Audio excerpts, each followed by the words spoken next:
All right. Well, we'll go ahead and get started. Thank you all for joining us today. If you don't know who I am, I'm 𝙘𝙤𝙀𝙧. I'm the Family and Consumer Sciences Agent in Hyde County for North Carolina Cooperative Extension. And we have a couple other agents with us that are going to be helping. So I'll let them go ahead and introduce themselves. I'm Rebecca Liverman. I'm the County Extension Director in Washington County and the Interim Director in Dare. And I'm Dee for Law, the Family Consumer Science Agent in Tyrrell and Dare County. Let me go ahead and get the screen pulled up.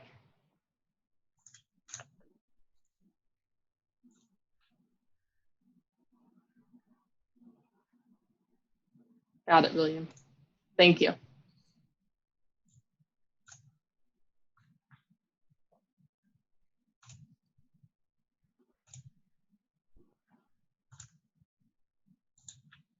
Okay, can everyone see the screen? Okay, and also just so that y'all know, you see Chris Turner is logged in the class as well. He's our district biologist for the North Carolina Wildlife Resources Commission. And so when we talk some later on about the common deer disease or wild game disease and trauma that you might see, if you have more specific questions, he can help answer some of that for you.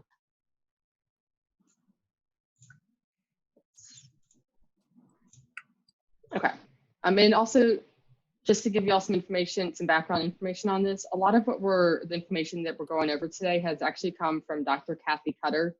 She's with Penn State Extension, and she's the food safety extension specialist for muscle foods at Penn State Extension. And she's also a professor there and assistant director of food safety and quality programs. She started a program similar to this about 20 years ago in Pennsylvania and has been doing extensive research and programming related to the wild game food safety and processing of wild game throughout Pennsylvania. And she's been very generous in sharing a lot of those resources with us. So much of this presentation has come from those resources as well as information from the North Carolina Wildlife Resources Commission.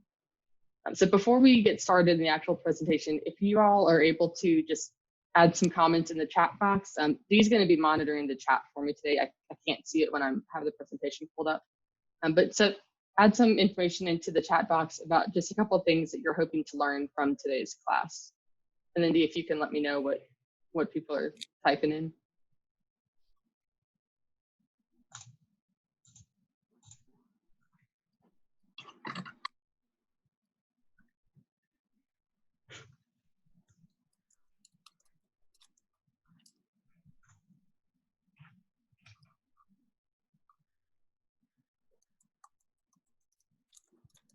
Okay, folks, don't be shy. Anything at all that you're hoping to learn. Okay, all the different ways to prepare game, how to process and prepare my wild game safely,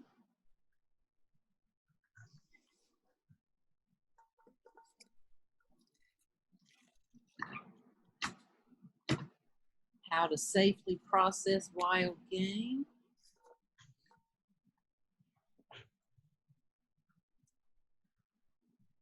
okay. Good. I didn't learning how to process game meats. I have no clue. Very good. So we're going to be going over some of that. Is there something else, Steve? The last one is become informed of the process. I may try some in the near future. Okay. So today's class, we're going to focus more on the food safety aspect of this. So we're going to go over some basics of the food safety related to wild game after you field dressed a deer, the transportation, foodborne illnesses that you might contract if you're not doing that safely, some physical disease and trauma that you might come across in wild game, and then also the safe food handling and in the kitchen once you've actually gotten that back home.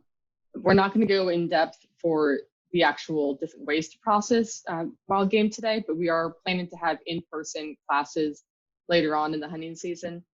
The requirements for that may change based on what's going on with restrictions and requirements. And so we'll keep you all up to date on that. We're going to start the class series with the food safety, so that way we know, how to be safe from the start, so you're not bringing in food that's contaminated and possibly getting sick from the very start. So actually, go back. I'm going to attempt to pull up a poll. I'm not sure if the poll works on the cell phone. I know one of you is on that. Hopefully you can access it. This is just a quick poll. Are y'all seeing that on your screen? Okay. Yeah. So it's just basically, how do you typically acquire your wild game? Are you hunting it yourself? Is someone donating it to you? And there's a couple polls in here. It's completely anonymous, so you can put whatever, whichever answer. No one knows who's answering that. Okay. So it's right about half and half. It is half. Those 8 people responded, 4 personal hunting and 4 receive it from other people. So some of the information that we go over today is going to be more directly related to in the field, what you're doing after you field dressed it and how to be safe in that transportation and cooling it down and all of that. So even though you're not doing that yourself, I think it's still important information for you to know. So that way, anyone that is hunting for you, whether it's a partner or a friend, or if you're receiving it from, I don't know, a church member or something, just talk to them about what they're doing and making sure that they're harvesting it and transporting it and all that safely. And if they aren't, then you can have these conversations with them about what you've learned, so that way they know how to do things a little bit differently and make sure that the meat is safe once it comes to you. So.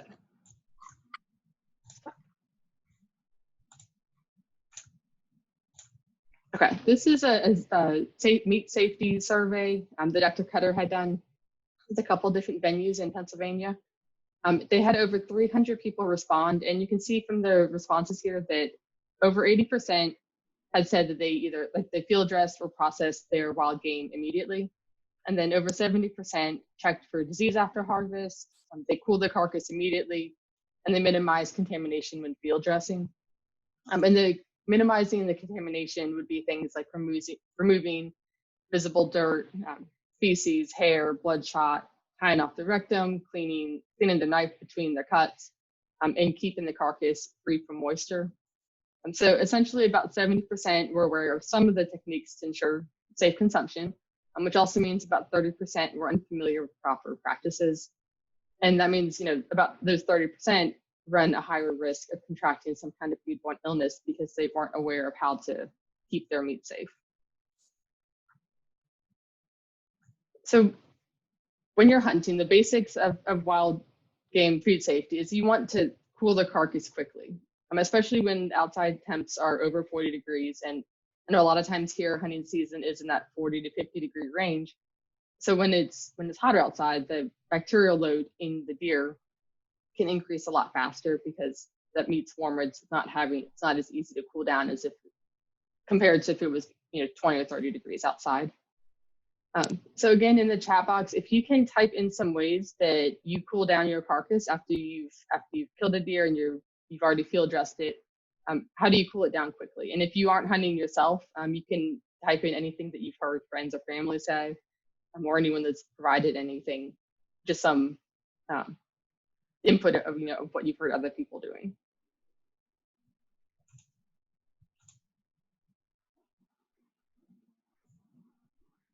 Cool with ice.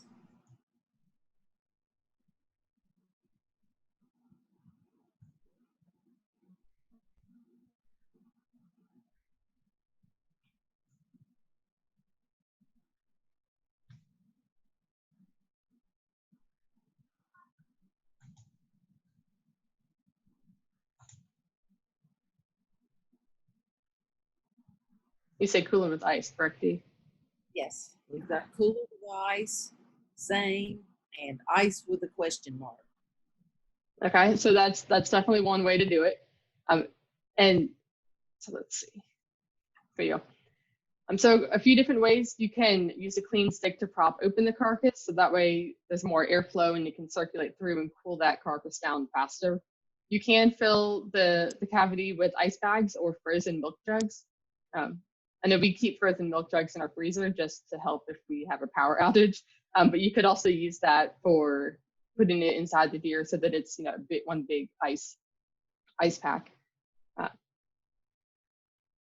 it's not recommended to just put like, if it happens to be snowing, I know it doesn't snow a whole lot here, but if it happens to be snowing, excuse me, it's not recommended to just put handfuls of snow in there because you're going to increase the chance of contamination of putting in dirt and gravel and sticks from that you've tried to clean out of the carcass. But if you do have like a Ziploc baggies, you could put snow into that, seal it up, and put that in there. And that's the same concept as putting ice bags. Excuse me. Excuse me. Also, removing the hide can help cool down the deer. One thing to note with that, though, if you're planning to donate your deer for Hunters for the Hungry, most people that register for the class are in Beaufort and Hyde County. And the closest processing facility, if you're donating for that, is Acre Station. They do want you to donate with the hide on. But if it's for your personal use and you're trying to get it cooled down, removing the hide can help you do that faster. And then if it's cold enough outside, if it's 40 degrees or below outside, you could also hang it by its hind legs to help the cooling process.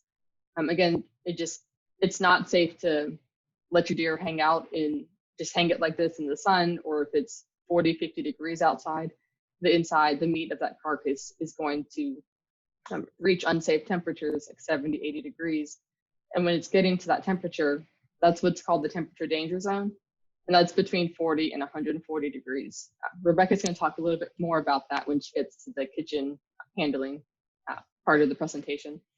But that's where the bacteria is going to increase a lot more rapidly, and where you're more likely to have spoilage and to have bacterial growth that can cause those foodborne illnesses. So the biggest thing is get that cooled down as fast as you can. You also don't want to pile carcasses together. So if you think about, if you make a big pot of taco soup or something that once you've already eaten whatever you're eating for dinner, you still have a lot left, it's going to take a really long time for that big pot to cool down if you leave it in that pot. If you take it out and put it into smaller portions and let it, so that there's more room, more air to go through that, then it's going to be able to cool down faster. And it's kind of the same concept with the wild game carcasses. If you leave them piled together, they're going to, the meat's going to stay warmer, and it's going to take a lot longer to cool down. So separating them and making sure that they have that room to cool off is going to help get that carcass cool down faster. And we also want to make sure that you try to reduce as much cross-contamination as possible. And a couple ways to do that is tying off the rectum and avoiding cutting the gastrointestinal tract as best you can. And one thing to keep in mind with spoilage of the deer meat, sometimes it'll often give an off odor or an off color, but sometimes that might not actually be apparent until you've actually opened the processed package later on. So you want to do as much as you can while you're preparing it and harvesting it to make sure it's safe before you process it. Okay, so cleaning your deer after you field dressed it, why is that important? Why should we clean our carcass? You can either put it in the chat or unmute and say whatever you'd like.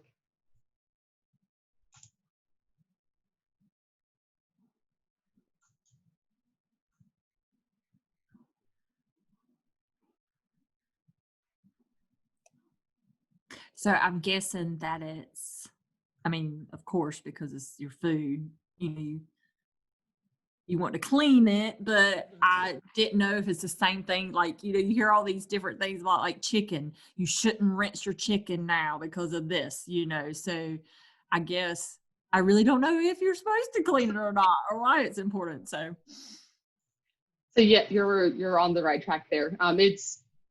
You want to clean it so that there you go, to prevent cross-contamination. So you're not going to, put it in the sink and rinse it off. That's what I was getting at. You're not supposed to rinse off your chicken meat, and that can actually cause more issues. But what we're talking about is actually when you're in the field. So you've already, field dressed your deer, which means you've gutted it, you've got all that stuff out of it, but you need to clean the carcass itself before you move on. And that's going to help limit and prevent cross-contamination issues that you might have. Does anyone know exactly what cross-contamination is, what that means?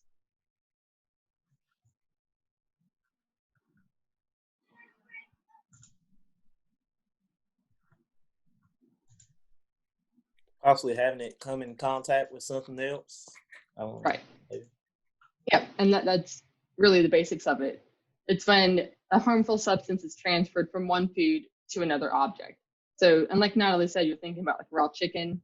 What a lot of people think about with cross-contamination is that if you've got, say you're making a chicken salad, you've got raw chicken, and if you're cutting your raw chicken and then you're slicing up your lettuce on the same cutting board, that's going to cause cross-contamination because now you've got raw chicken meat that's going to be the juices of that and such are going to touch your fresh lettuce, and you can't heat up your lettuce to kill that because, personally, I'm not going to eat hot lettuce when I'm trying to eat a chicken salad. So it's the same concept here when you're in the field. So some ways to reduce that is to wipe away the excess blood from the cavity, using paper towels, things like that, to wipe it out if there is a lot that's left in there. Removing any kind of loose hair or foreign particles. So if there's remnants of your shotgun shell in there, getting that out. If there's a bunch of gravel or sticks and leaves, anything like that, getting that out as best you can so you can get it cleaned out. And also minimizing contact with the brain, spinal cord, spleen, and lymph nodes as best you can, so that you're not cross-contaminating anything that might be in those areas into other parts of the carcass. Cleaning your knife frequently is very important. And I understand that you're not really going to have a lot of running water and soap in the field to be able to fully wash your knife right there. But you can do some steps to help improve that. I know most hunters that I know often keep lots of water in their car, whether it's for drinking or for just rinsing things off. And that's something that we do. You have a water, you can rinse your knife off with that water. And then keeping like pre-moistened wipes or alcohol swabs to wipe the knife off after you've rinsed it can help there to get that clean, even though you're not able to fully wash it right there in the field. And wearing disposable gloves is one of the most important things you can do to help reduce cross-contamination. You don't want to be using your bare hands messing with this deer and then going to make a sandwich. I know my husband says he does that, and he says, well, I've never gotten sick. He's gotten lucky is really what it is. So using disposable gloves is very important to make sure that you're not getting that blood and the raw meat that you're touching and then going to make a sandwich and putting that directly to your mouth. That's going to be a big way that you could get yourself sick. And it's not only your hands, it could be getting onto your clothes and bringing it into your truck in different ways like that. So if you're able, the biggest thing I said, disposable gloves. I know you can't really be washing your hands very well in the middle of the field, but you can also keep hand sanitizer in your vehicle. So that way, once you've taken your gloves off, you can put a little bit of hand sanitizer on and help clean them up a little bit more then. And then once you get home, wherever you're ending up, you can then fully clean and sanitize all of your equipment, your knives, anything that you've put your deer carcass in, fully washing your hands. I think everyone knows how to fully wash their hands now, but 20 seconds, hot soap and water, and make sure that it's real clean that way. And again, Rebecca's going to talk a little bit more about cleaning of equipment, but for wild game, we really want to sanitize with the 50-50 solution of household chlorine, bleach, and water. And that's higher than we would typically recommend. And that's due to some of the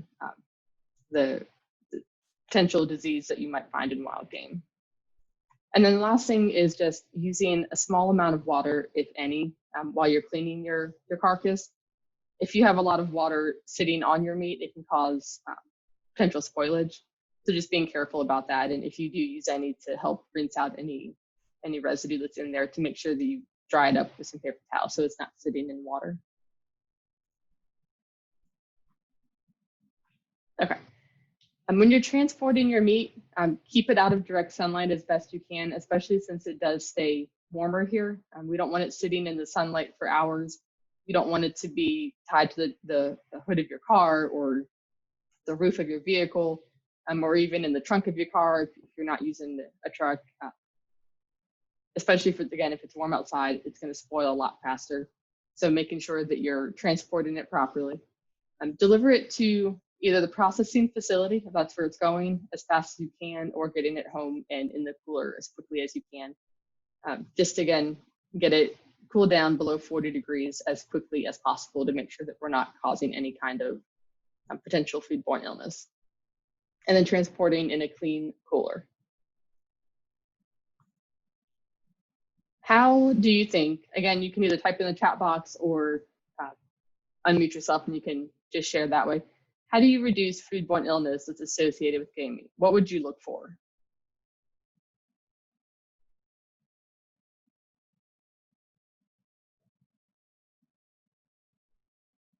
I think this is a hard one because we know what food's supposed to look like from Piggly Wiggly and Food Line at the meat counter, but it's a little bit different when you're looking at it on the hoof.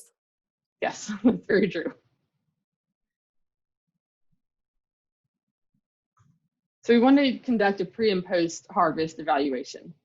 Sometimes you'll be able to notice things before you've killed a deer. Sometimes you're not going to notice it until afterwards. So that's why you say, pre and post. So thinking about that, if you're looking at a pre and post harvest evaluation, what are a couple things that you may have personally witnessed while hunting wild game that you thought might have been an issue or might have been a cause of an issue? Or if you've had, again, if you're not hunting, maybe a friend or family member has mentioned something that kind of seemed off.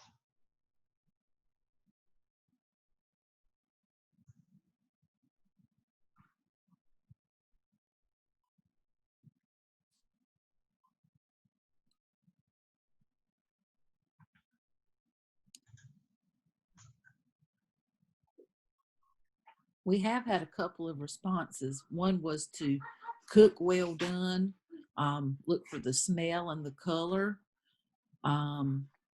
looking for worms or growths, and animal acking. Acking? That's what it says. Acking. I'm sorry, whoever wrote that, can you explain what that means? Or if maybe it was a typo?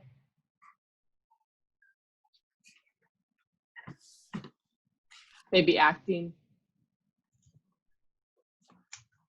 Okay. It's important to have a process by which you take care of game animals after they're harvested. Do things the right way every time. The biggest issue I see is hunters riding deer around in the back of trucks for extended periods, especially during warm weather. Yes, that is very true. And that's one of the biggest things we've talked about is getting that meat cooled down. And when they're letting it sit like that, it's an increased chance that bacterial growth is going to be there and cause issues later on. You would never ride your pork chops back from the grocery store on the back of your car around for a couple of hours and show your friends your great new pork chops, but people don't think anything about riding deer around town for a couple of hours. Right, that's very true. So when we're looking at the actual deer right either before or after shooting a deer, there's different things you want to look at. You can be looking at their age, their activity, their general overall appearance. So sometimes you can see external injuries and skin conditions beforehand, sometimes maybe not until after. Discharge, offensive odors, I know y'all mentioned a couple of those, potential diseases.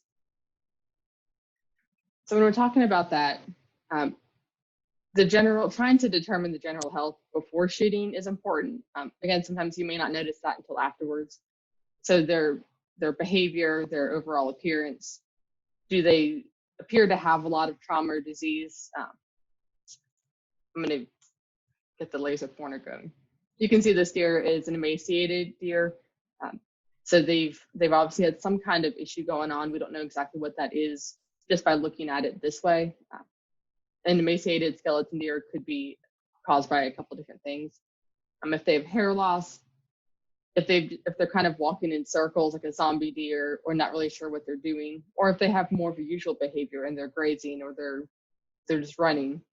I'm trying to gauge what their activity is, if it seems normal or not, and going from there.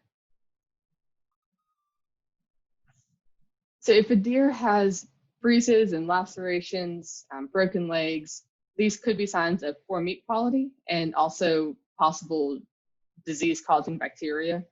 That's not always the case, but it's more likely. If they have hair loss on their head or a large quantity of lesions, that could be cause for concern. If a deer only has 1 or 2 lesions or fibromas, it's okay. It's not an issue. It's when there's a lot of them that it could lead to a secondary infection, and that's when it shouldn't be consumed. So if you have any questions or concerns, or if you're unsure if something is safe to eat or not, just based off of seeing things like this, the best thing you can do is to call your biologist, your North Carolina Wildlife Resources Commission. And again, the one for most of those on the call is Chris Turner, who's on this call today, or on the class today. He's for District 1. I know there was a couple, 2 or 3 people registered from Beaufort and Greene County. There's a different biologist for that area, but if you need help figuring out who that is, we can help look that up. And I'm sure Chris wouldn't mind if you called him and he could point you in the right direction if you need to speak with someone else. But you can call them and they'll be able to tell you what to do, or what you might be looking at. The picture here looks absolutely disgusting. Those are called nasal bots, and although they look horrible, they're actually not harmful to humans. They're just fly larvae. They're typically in the nasal passage of the deer, and they're not going to cause any issues with the meat quality. It's more just a nuisance for the deer. So if you see that, I know it looks disgusting. I would be grossed out by it, but it's not actually harmful to the quality of the meat, and you can still consume that without issue. So if you're noticing discharge or offensive odor in your deer, these could be causes for concern. If you're seeing a lot of really dark blood or that whitish creamy pus coming from abscesses or injuries, that's not something you want to eat. So don't consume that meat. If you notice brain abscess in your deer, that's this picture over here on the left. That's pus in the head cavity in the brain. Don't eat that. Sometimes you can see that beforehand. Sometimes you may not notice that until after you've gotten in and are field dressing the deer, but that's not safe to consume. And then offensive odor, of course, decaying flesh. That could be caused by a couple of different things. I know a big one that I've noticed is you might shoot a deer on Friday evening, but it runs off and you can't find it, and you finally locate it Sunday morning, but it's been 45, 50 degrees all weekend. That meat has not been safe because it likely died on Friday, and it's been sitting there and decaying over the weekend, and the meat's been in that temperature danger zone, increasing tons and tons of bacteria all weekend long, and it's not safe to consume, and it's likely going to have some kind of odor at that point. Foodborne illness is caused by consumption of contaminated food, which is what we've been talking about a little bit. Statistically, about 1 in 6 people get sick from food in the United States every year, but it's very likely that that number is actually a lot higher because so many people don't actually report a foodborne illness because they either get better without seeing a doctor, it's not very severe, and they just don't realize what's causing the symptoms. So if you think about all the times that your stomach has been hurting real bad and you've just been in the bathroom a lot more than usual, but didn't really think anything of it, there's a chance that it could have been some kind of foodborne illness if you ate something that was undercooked or had some kind of issue in it. And you may not have known that you had any foodborne illness because it wasn't horrible. And for a lot of people, if you're a healthy person, you don't have any underlying conditions, a lot of foodborne illness isn't going to cause a major issue. But what's really important to know about this, especially for any kind of food, but especially wild game, is that if you fall into one of the highly susceptible populations or are providing food for one of them, they can have a lot more issues. So if you're younger, if you're an older population, if you're pregnant or immune compromised, those are populations that can have more severe issues if they contract a foodborne illness. So based off of what you know about foodborne illnesses, what are some symptoms of foodborne illness? What are symptoms of a foodborne illness, and what are they caused by?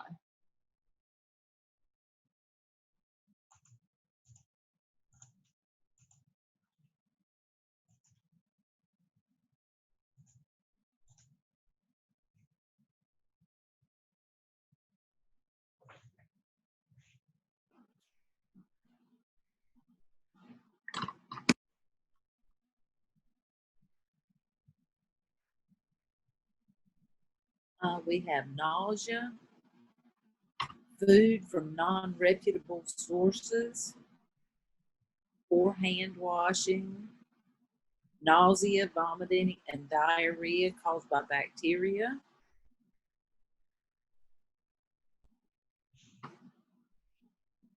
Diarrhea and vomiting, fever. Yep, those are all a lot of symptoms, common symptoms that you would have from different types of foodborne illnesses. So a foodborne illness is caused by pathogens that are in your food. So pathogen is a microorganism that causes the disease in humans. So let's go through a few different foodborne illness outbreaks. So this one here is a bear meat outbreak in Saskatchewan.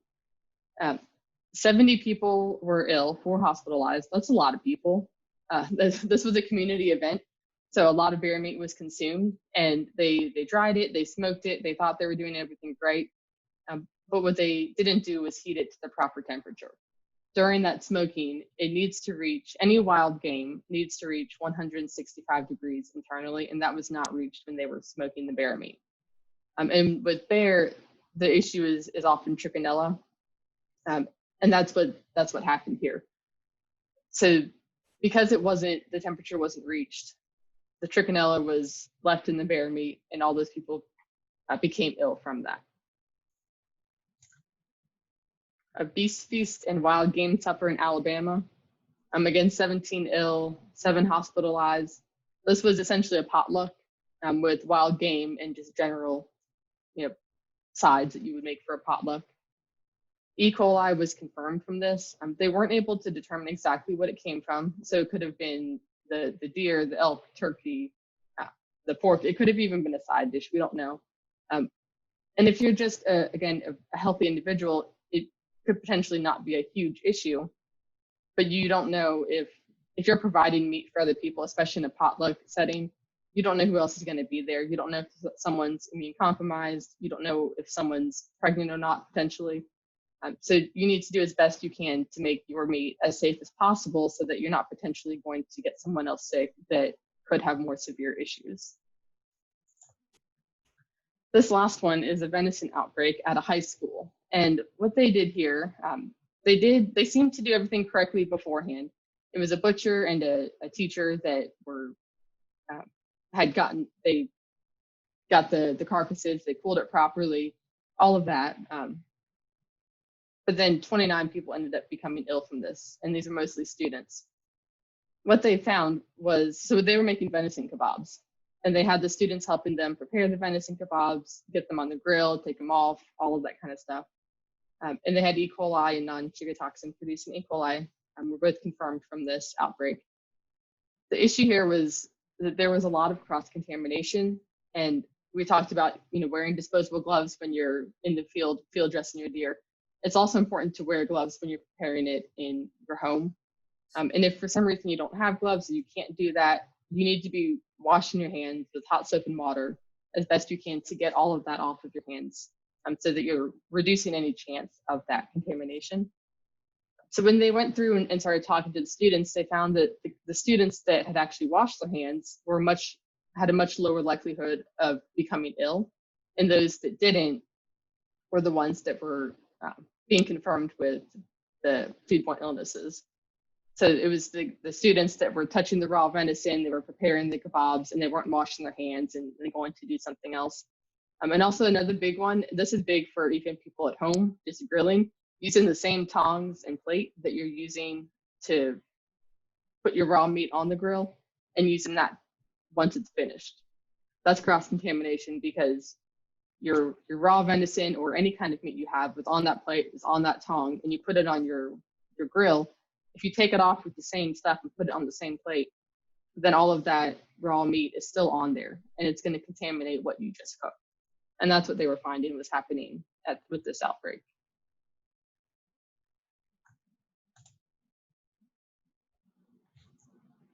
Okay, so the pathogens we mentioned a minute ago are what cause disease in humans, and that's why it's so important to wash your hands, wash your equipment. If you have a meat grinder, your cutting board, your knives, your countertops. Clean it as best you can to get rid of as many pathogens as you possibly can. Toxoplasmosis caused by 𝙘𝙤𝙤𝙬𝙬 parasite. This is, if you've ever been pregnant, you've probably heard a lot of stay away from cat litter, and that's because it's very common for women who are pregnant to get toxoplasmosis from cat feces. But it's also very common in undercooked contaminated meat, and it usually shows up in flu-like symptoms. But if you're pregnant or if you're immune compromised, it can be much more severe for those populations, even causing major issues in the pregnancy or the fetus being stillborn and things like that. Trichinosis, that's what we talked about with the deer, the trichinella, or not deer, the bear, excuse me, with the trichinella. It's a worm species, and it's only found in meat-eating animals. So around here, that's mostly, most commonly bear, but it could be other animals as well. And you're essentially eating roundworm larvae that is found in raw or undercooked meat. But the good thing about that is that the heat does kill it very easily. So as long as you get it to that 165 temperature, then you shouldn't have any issues with it. So I'm going to pull up another poll here. This one is related to disease and food trauma. So I just want you all, again, this is anonymous and no one can see which one what you're choosing. You should be able to choose multiple options if I set this up correctly. So you can safely consume venison meat from deer that have which of the following diseases, trauma, or infestations. So some of these you can safely consume, some of them you can't consume safely. So I just want to see what y'all think there.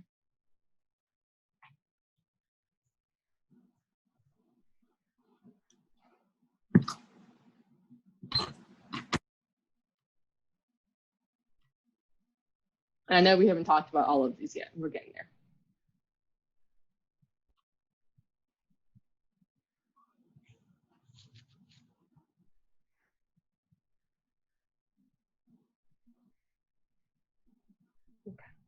Can y'all can't see the results yet, can you?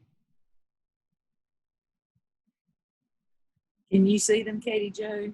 No. I can see them. Can you see them? Okay. Okay. All right, I'm going to end the polling so y'all can see it. All right, hopefully can y'all see the results now? Yes. Okay. So no one said rabies, no one said chronic wasting disease. There was one that said EHD or blue tongue. Most of those that responded said mange, nasal bots, and minimal lesions. And for the most part, what y'all have here is correct. We're going to go over a couple more of those in just a minute. We already talked about nasal bots and lesions. But rabies is not safe. EHD and blue tongue typically is not safe. Neither is chronic wasting disease. Okay.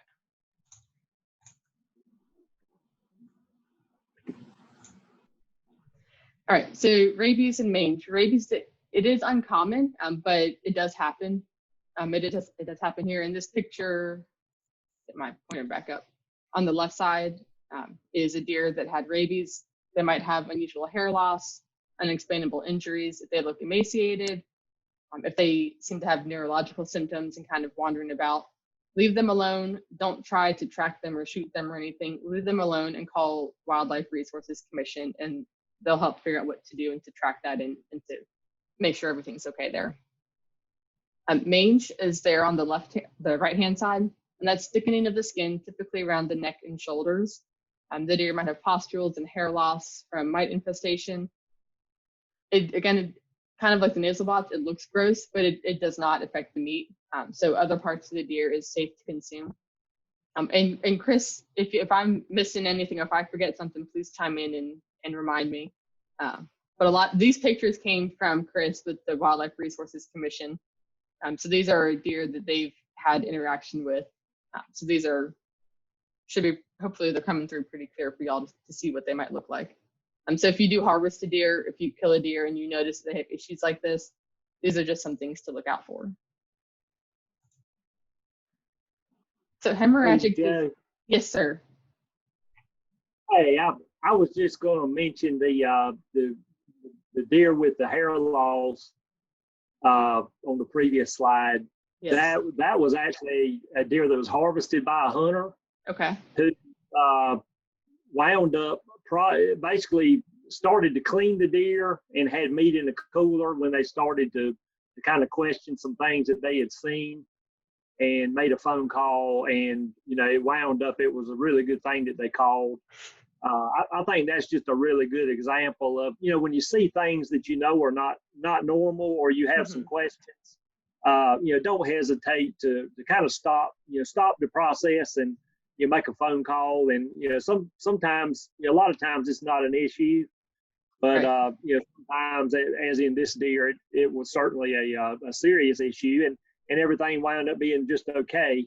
With the hunters finding out that they had been exposed to a rabid deer. Right. So, I think that's just a good example of some things that you might run into, that when you see it, you just automatically kind of say, something's just not right here. Right. So, Yeah. And it's not any kind of issue. It's not a problem to call y'all and just say, I'm not sure. And yeah, it's not a question at all.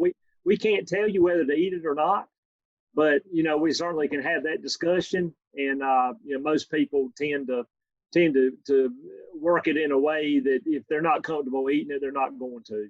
right. I never tell them which one to do, but I can certainly make some advisements. Good. on that. Yes. So, And at Don't the end of this hesitate. presentation, I'm going to have Chris's contact information pulled up so y'all can have access to that as well. That'd be great. Thank you. You're welcome. All right. So hemorrhagic disease. Hopefully I'm pronouncing this correctly. Epizootic hemorrhagic disease. It's typically just called EHD. It's also by some people called blue tongue virus. This is transmitted by biting flies. The disease itself is not transmissible to humans, but the issue is that they can often have secondary infections, and those could potentially cause issues for humans. You might have an emaciated deer, kind of like over here, blue or black tongue, swollen head, neck, tongue, or eyelids is common. And if they have unexplained mortality in late summer or early fall, which is basically right now. So if you happen to see deer that have passed away or dead somewhere, and they don't seem like they've been hit by a vehicle or have an apparent wound from an arrow or something like that, they could potentially have EHD that caused their passing. And then the picture on the right here is in water. Deer that have EHD can often become dehydrated, and they're going to be searching for water. So you might find them, if you see a deer that's lying in a puddle of water or something like that, they could have had EHD and we're trying to rehydrate it and pass away in that water. Yeah, the talking about blue tongue, this is the time of year that we get some reports. We can see it every year, different places. Sometimes it's significant where you actually find some animals dead or sick. We appreciate calls on those. Sometimes it's the deer on the left was actually found in a front yard of a house. Walked in the yard and died there real quickly. The deer on the right is a lot of times that's what we see. They don't last very long in the heat, and you'll find deer that die in the water. A lot of reports I get are deer in a pond or deer floating in a ditch. And this time of year, that's certainly something we appreciate calls on if you find animals that way. Yes. Not a problem for people, but certainly can have some annual impacts on the deer herd. Different levels of impact. Right. So And always appreciate those calls. yes, and you'll notice that some of the symptoms here for EHD and for some of the other like the rabies and things like that, and then chronic wasting disease, a lot of the signs and symptoms are similar. So it's really important to call Wildlife Resources Commission so that you can talk to them, let them know what's going on, so they can try to monitor and see which issue it could potentially be, so they can keep track of what's going on. So let's see. Chronic wasting disease is caused by abnormal prions in the brain, spinal cord, lymph nodes, and spleen. There's no scientific evidence it can infect humans, and there's no cases currently noted in North Carolina, but it is still something to keep an eye on because it could show up here. It could already be here and we just don't know it. So again, calling Chris and letting him know if you see something that matches one of these signs so that we can keep track of that. Some of the symptoms or signs: isolation from other animals, listlessness, lack of coordination, walking in set patterns, drooling, drinking lots of water, low weight. Again, a lot of these relate to some of the other potential diseases as well. And the map here, I pulled this from the Wildlife Resources Commission website, so I'm hoping that it's as up to date as possible. The purple states is where there are currently confirmed cases of chronic wasting disease. So while North Carolina doesn't have any confirmed right now, there are some in neighboring states, and we are very close to Virginia. So you've got some confirmed up there as well. So again, either in the chat box or if you want to unmute yourself, once you guys have you field dressed your deer, you're ready to go to your skinning pole or what have you, and butcher it up and to skin it and get it ready to transport. I want to know how y'all do that. What do you do after you've already skinned it and butchered it up? What do you do from there? Does that make sense?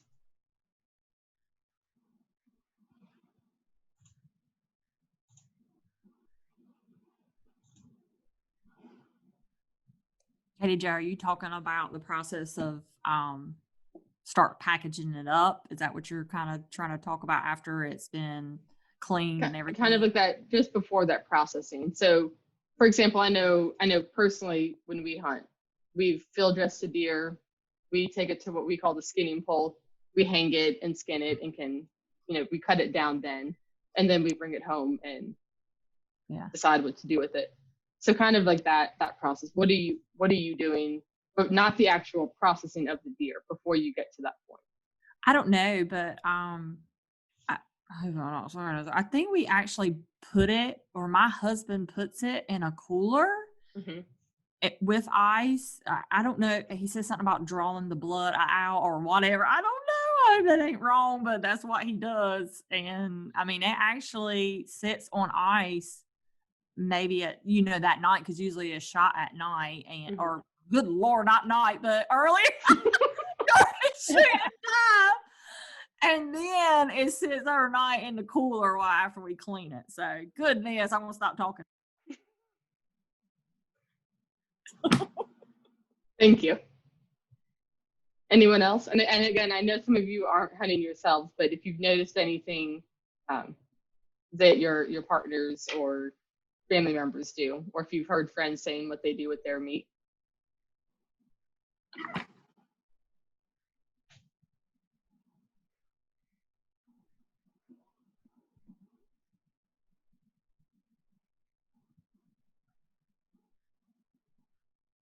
Anyone else?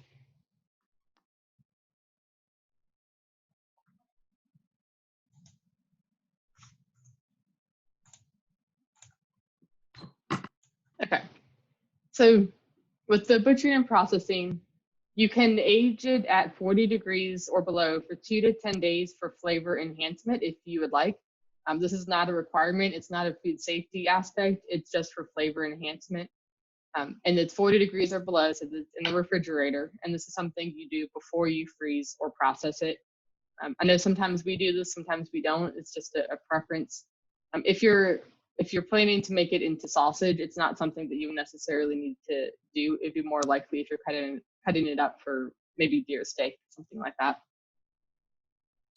We've talked before about cleaning your knife frequently when you're field dressing your deer. It's also very important when you're actually butchering it. And again, once you get into the kitchen and are preparing it, whether you're processing it for sausage or into once you've already gotten it processed and you're cooking it up later on. Washing your hands, your knife, your cutting boards, all of that often, and with hot soapy water, and making sure that it's sanitized as well. And again, Rebecca's going to go into more detail about all of that fun stuff. And then a big thing is to make sure you're using reputable processors with fully refrigerated facilities. The only one that I know of in this area is Acre Station for the Beaufort, Hyde, Washington area. If you know of others near you, by all means, make sure you can, those are options for you.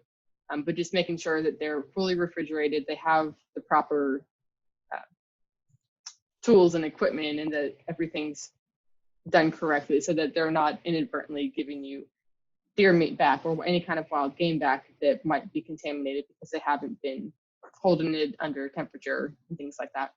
And again, using disposable gloves to reduce the chance of cross-contamination. So now we're going to head to Rebecca, and she's going to talk to us more about proper food handling and processing in the kitchen. I love to get paid to gross people out. It is one of my favorite parts of my job. So what we're going to talk about today is really just how to clean this, whether or not you are a hunter, whether or not you are a neighbor or a niece or a child of a hunter, and you, or maybe a husband or wife, and it's like, thanks, I don't know what to do with this, and I don't know how to prepare this and clean this up, this large piece of meat that comes in. So today we're going to talk about the sanitation, the refrigeration, the freezing, the thawing, and the cooking. So in this next slide, I'm sure everybody at some point has seen a cooler that looks like this. And my first question is, has this cooler been cleaned before you've used it? And we need to define what clean means, because that means different things to different people. And I'm not here to tell you that the way you've been doing things is wrong. We're here to show the science behind that there may be a safer way to do this. And what I always tell people, whether or not we're talking about being in the kitchen or in a restaurant or food preservation, that just because your grandmother or great-grandmother, that's the way they taught you to do things, that doesn't mean it's the safest way. So we all know that there were people that smoked while they were pregnant, that rode their children around without car seats and didn't use sunscreen. And we would never do those things today because the science tells us not to. So that's what we're basing this on, is what does the science say about this? So when you're cleaning something, that is the physical removal of dirt and residue. So some people may clean this cooler with a water hose or whatever the closest cloth is. But when we have meat or anything in a cooler, we want to make sure we've sanitized that also. So sanitation is different from cleaning. And when you sanitize something, you are reducing the number of disease-causing microorganisms to an acceptable level. Now, we're in a pandemic, and it's hard to find bleach right now. But how many of you have taken your bleach and turned it around to read, hold on, I gotta put on my glasses, what it says for disinfecting? So for this brand, which is like weirdo brand, bought at Dollar General, and it was the last one on the shelf, and I'm happy to have it. To disinfect in a bathroom, you are to pour 1 cup of bleach in and let stand 10 minutes. Most people don't do the 10-minute part, and that's when we fall short in sanitation. We don't let things sit. So we don't measure either. We do it by the glub method. We're going to put 2 globs of bleach in there, spray it out with the water hose, turn it upside down, and we've sanitized that. That's not sanitation. So always make sure you read and follow your labels for whatever cleaner it is that you're using. Now for cervids, which that's going to be any of your hoofed animals. That is your deer, your moose, your elk, any of those things. You want to disinfect with a 50-50 solution of household chlorine bleach and water. And that is any food contact surface. So that's going to be all of your containers that you've used, your knives. Somebody says guilty, glub. I know, it's true. And the reason that you're going to do that is going to kill those prions that Katie J was talking about earlier, which is the chronic wasting disease. You don't want to be guilty of harming someone because you didn't put enough gloves in your bleach or let it stand there long enough. So we always want to make sure that we're cleaning things the right way. Now, if that's a cooler full of frog legs or a cooler full of fish, you can just read and follow the label directions for whatever your bleach is. And remember, not all bleach is created equally. Now we have institutional bleach or industrial bleach, and now they make that low splash bleach, which has no disinfectant qualities whatsoever. So please make sure you're reading and following all of your label directions. So before we go to the next slide, I want you to put into the chat what needs to go on the bottom shelf? Okay, Andrea's got a question. Let me see. Do you spray a 50-50 solution on countertops and leave it 10 minutes to wipe it off? If you have put any served meat, so if you've put a deer meat directly on a countertop, then you would want to, yes, leave it there for 10 minutes and then wipe it off. Rebecca, before you move on, I have one quick thing. I think a lot of people don't realize, and I didn't even know this until, this past year, that bleach expires, especially once it's been opened. Everything That's something that a lot expires of people honey. don't realize. And once you've mixed it, it has an even shorter lifespan. Yes. So we could go down the nerd speak of parts per million and using your the little testing strips to make sure the efficacy is still correct. And most people don't have that unless you work or own in a restaurant. So yes, you want to make sure that you are not using an expired product in any sort, whether or not it's in your cabinet or underneath your cabinets underneath your sink. Don't use an expired product, and please use it correctly. All right, so put in the chat. I want to know, what do you put on the bottom of your refrigerator shelf? What food item needs to go on the bottom?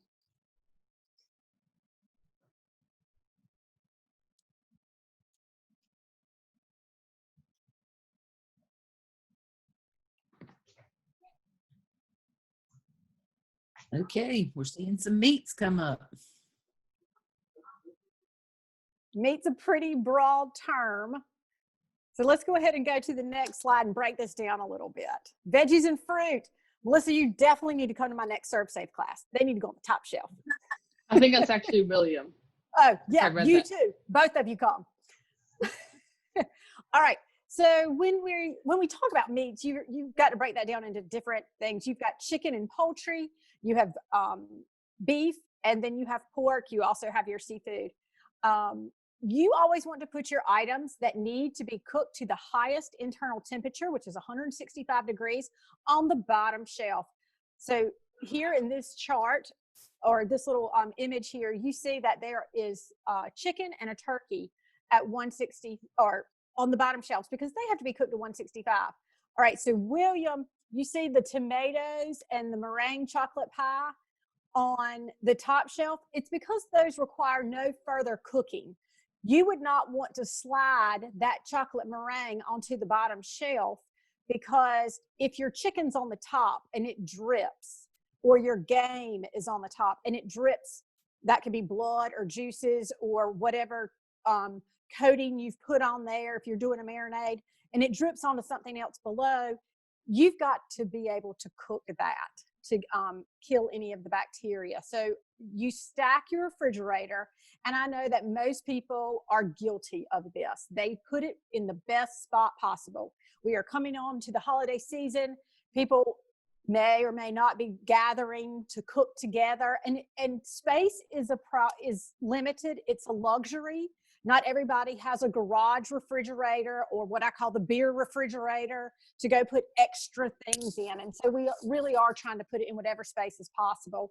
And that's really true around any sort of family gatherings you may have, not that we've had any in a long time, church gatherings, weddings, funerals. Space really becomes a premium. But please make sure you're putting your game and any of your meats that need to be cooked to 165 on the bottom. If you look at this chart, or the refrigerator on the side, sorry, I got to put on my glasses to do this, that your 165 is that bottom shelf. 155 is going to be your ground meats. There's that big roast that I was talking about. Nobody rides around town and shows that off. That's going to be 145. You've got, I don't know what that next shelf really is.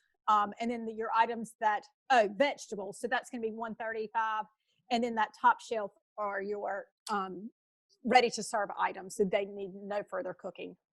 So in the refrigerator, you want to make sure that you have chilled all your cuts to 40 degrees within 24 hours. And so that's really going to be that 32 to 36 degrees. And Katie Jo, I don't know if you've mentioned this. I hope I'm not giving this away, but about the thermometers. I have not yet, but okay. You can go ahead. All right, so everybody's getting a thermometer. It's like, Oprah, you get a thermometer and you get a thermometer. You want to make sure that you use a thermometer. cutting meat and to see if the blood runs clear is not a safe indication of whether or not an item is done. And if you cook in a garage and you have a party space or a shop, put a thermometer out there. If you're camping and you're doing your big stuff while you're camping, put a thermometer in your camper. Wherever you're doing all of your cooking or the majority of your cooking is where your thermometer needs to be. It's okay to own several of these. You're going to want to make sure that you remove all the fats because that's really going to be a source of the gamey taste. Like Natalie was talking about earlier, after she and Robert shoot all those deer at night and they soak them in the coolers. They're trying to get rid of that gamey taste. You also want to prevent cross-contamination. Katie Jo talked about that earlier with the chicken salad.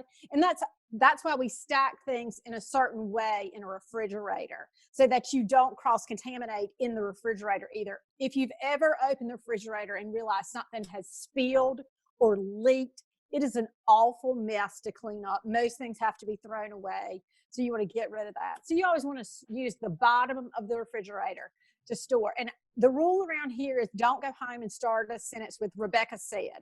But I want you to go home and say, Rebecca said this is supposed to be on the bottom shelf because that's going to keep you safe. And that's my job. All right. Don't change the slides yet. I want you to put in the chat. What is one? Nope, I'm not even there yet. Sorry, I'm getting ahead of myself. All right, what's the next slide? Katie Jo's my Vanna on this.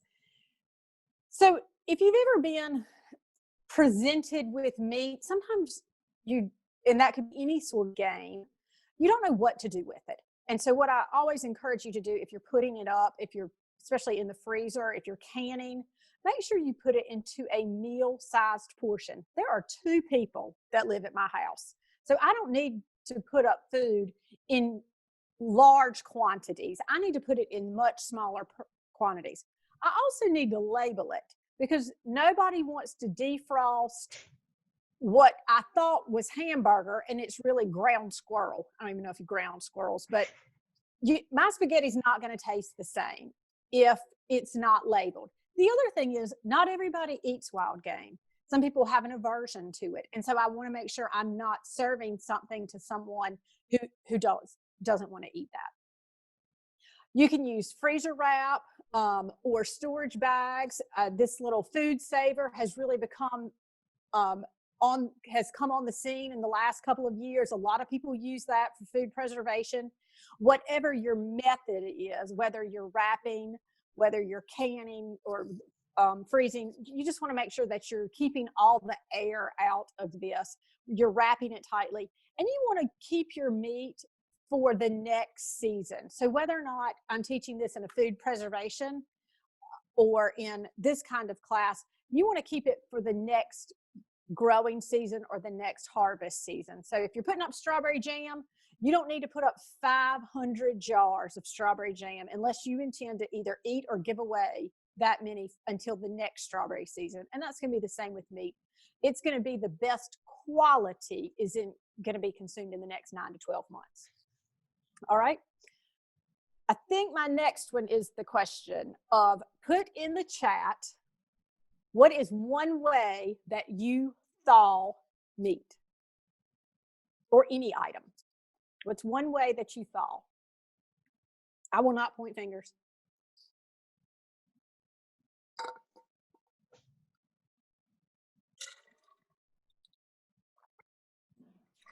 Okay. In the sink.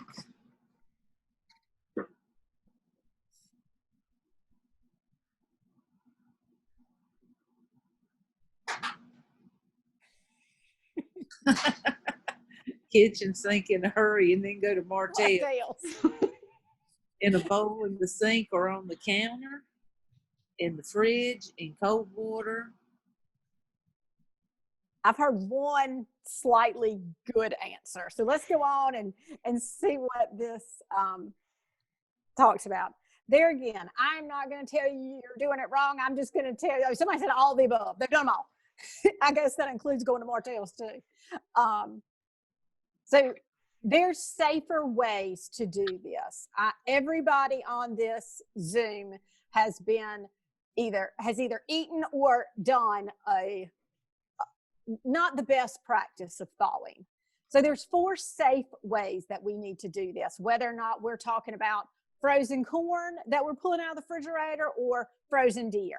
So the first way is in the fridge, and you've got to plan for that. It's not the quickest process, whether or not it's a whole cut or individual smaller cuts. It's going to take at least 24 hours, if not longer. So you've got to think ahead, and that's not always a luxury that we have, is to plan ahead.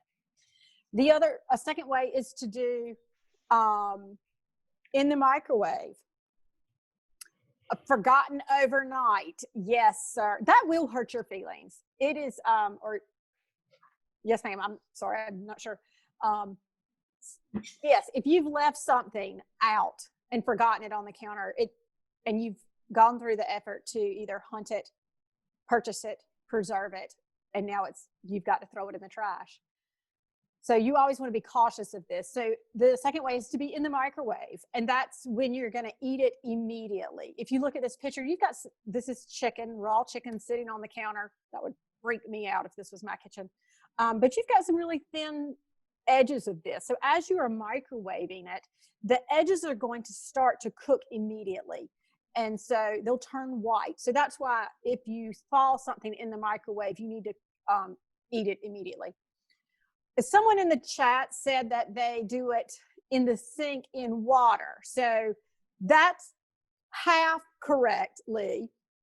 So what you want to do is under cool, which would be 70 degrees, and running water. So what it does not say is putting the plug sink, filling the sink up with water, throwing that chicken in there, putting something heavy on top of it to hold it down in the water to submerge it. And that would be a correct way of thawing chicken. Yeah, don't soak it. It's got to be running water.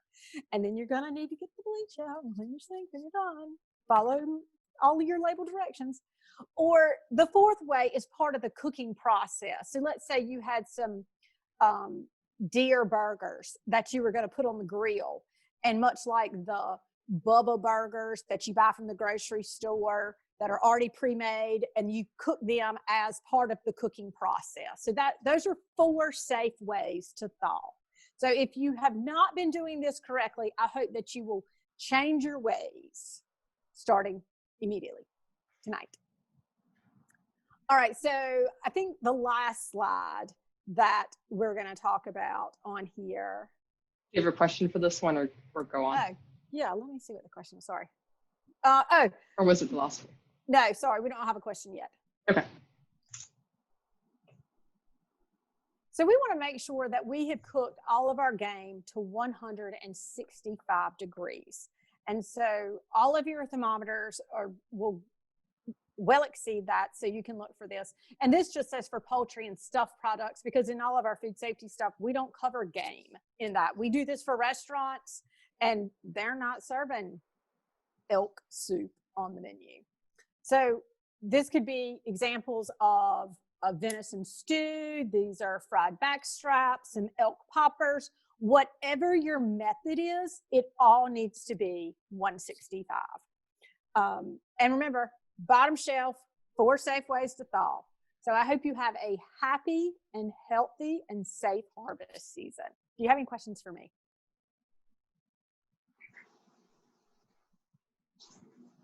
If not, I really would like for you to put in the chat, what are some of your favorite ways you cook game? And we've talked a lot about deer in this, but whether or not it's a stuffed flounder or squirrel sriracha tacos, beaver bourguignon, what is it that you like to make?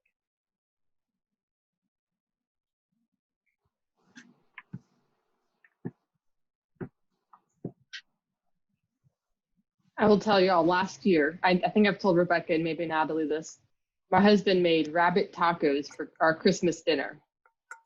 And I had never had rabbit before in my life, and it was amazing. He made it was crock pot rabbit tacos, and he did some kind of fancy topping stuff that went on top of it, but it was delicious.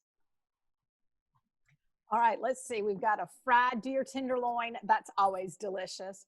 Ooh, General Tso's wild turkey. I'm getting ready to find my way to White Plains to go eat with Andrea. Deer pizza. That sounds amazing. Fried deer meat.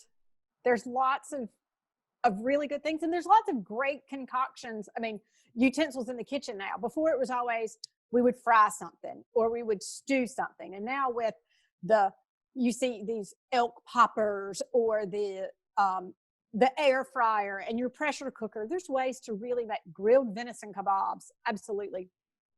There's some But not really, like they did at the high school. yes, not with a PE teacher, not at the high school. There's a lot of great recipes out there. So I encourage you to try something new. Sounds like y'all already are, and to just be safe doing it.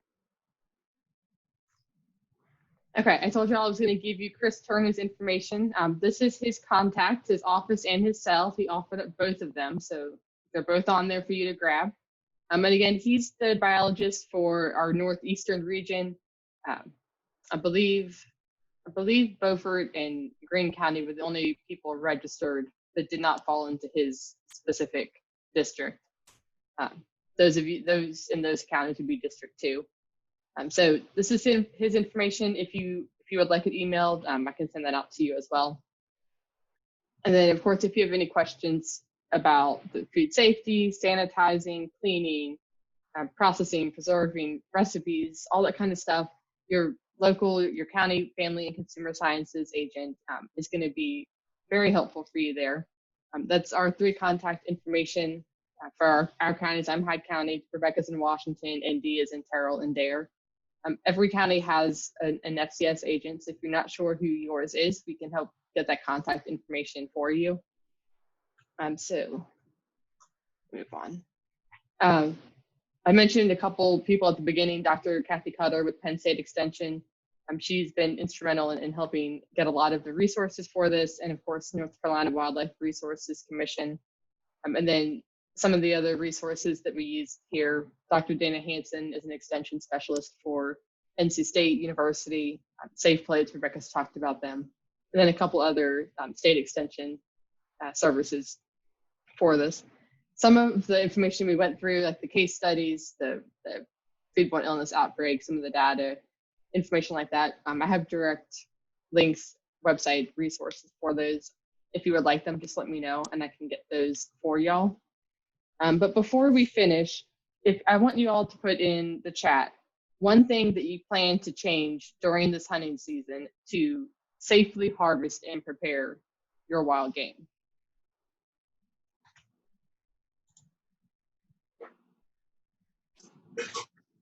And Andre, I'm hoping to. He was actually in class. He's teaching class right at this exact day and time, so he wasn't able to join today. But he has offered up to join in if we're able to do anything else virtually later on. Hey, Joe, we had a question a while back during the presentation. If this PowerPoint could be sent to the participants, would that be possible? Yes, I can get that. Okay.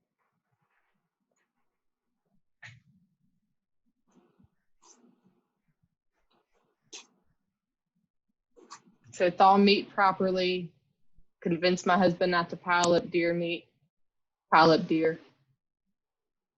Make sure my cooler is sanitized and thaw meat in the fridge. Check temperature.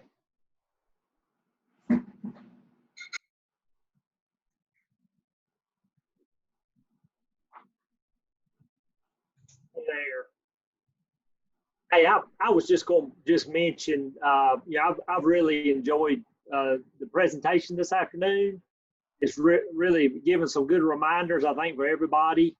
We are so fortunate to have the wildlife resources that we have to enjoy. You know, I tell people all the time that deer are meat, and we're just so fortunate to have that resource to carry us. You know, as a food source, it always has, and you know, just so fortunate to get to enjoy it.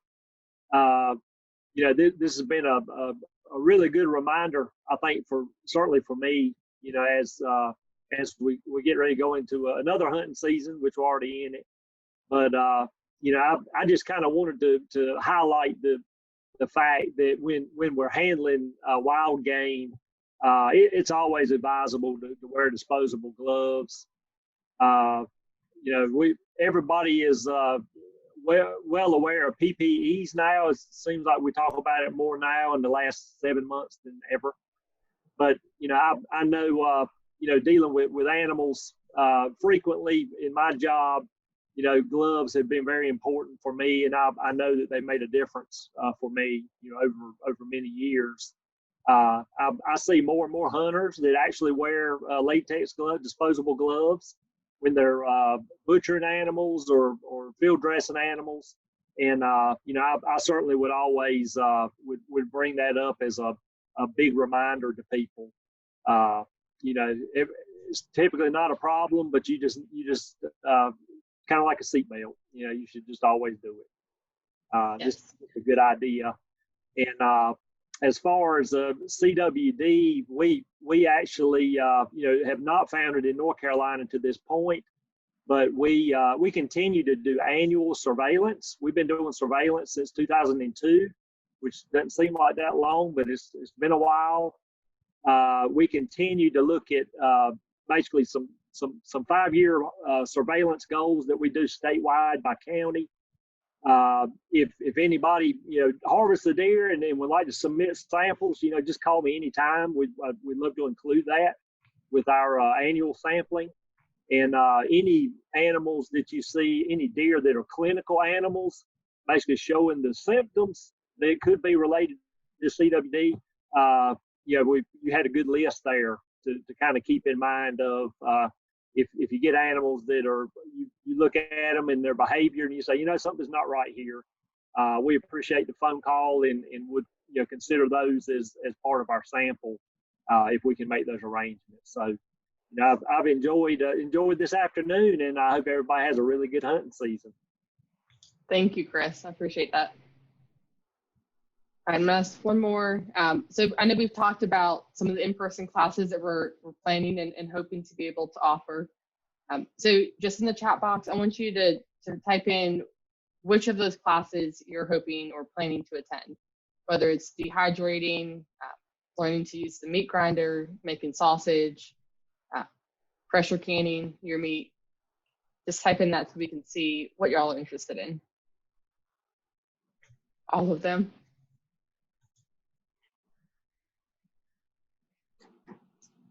Dehydrating and making sausage.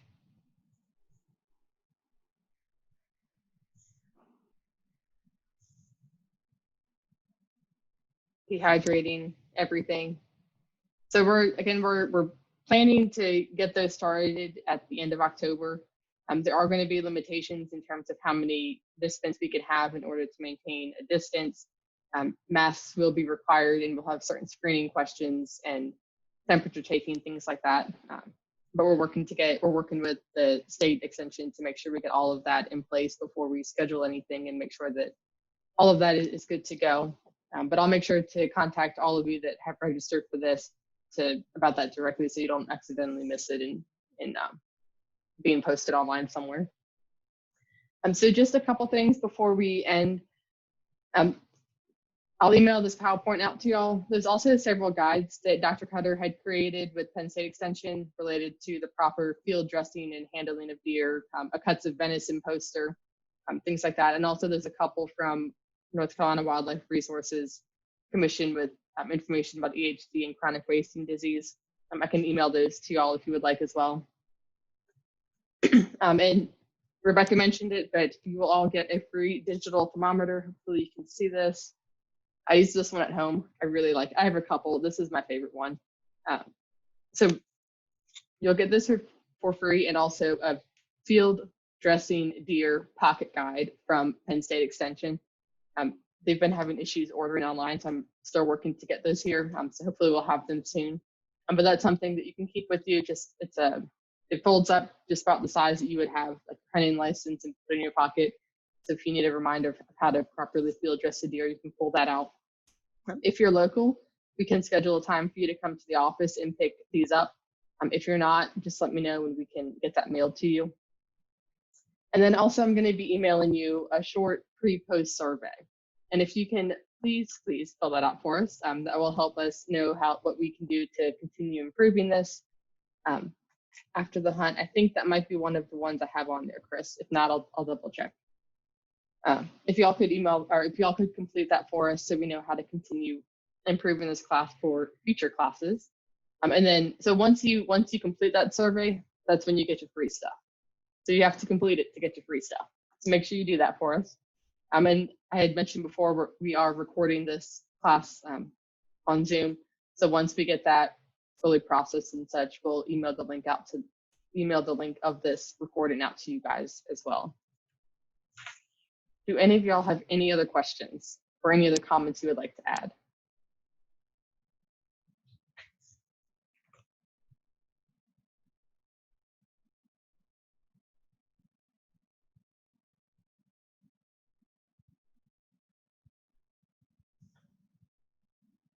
You're welcome, Lee. Well, thank you all for coming. I appreciate you taking the time to join in live today. I know sometimes it's hard, especially in the middle of the day if you're working or have kids at home. So we appreciate y'all coming here. And again, I'll let y'all know once we have the in-person classes scheduled. Everyone have a great day.